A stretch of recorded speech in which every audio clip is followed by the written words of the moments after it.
Make peace with yourself. The war outside exists because the war inside exists.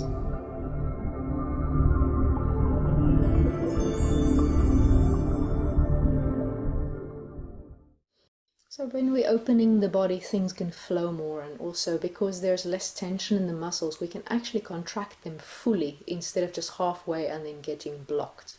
So the more we open the body, the more power we actually have as well. It's not just about flexibility, it also creates more strength. So there's a point, there's a balance to having both. You're not only creating strength and you're not only trying to get more flexible. The one comes with the other, and it's also important to train both so that you don't become hypermobile and not have any strength, because then your mind starts floating a little bit more because you don't feel so grounded. You need the strength as well. You need to be able to bring things down. You need to be able to lift. You need to do so many things in the body to keep the dynamics balanced.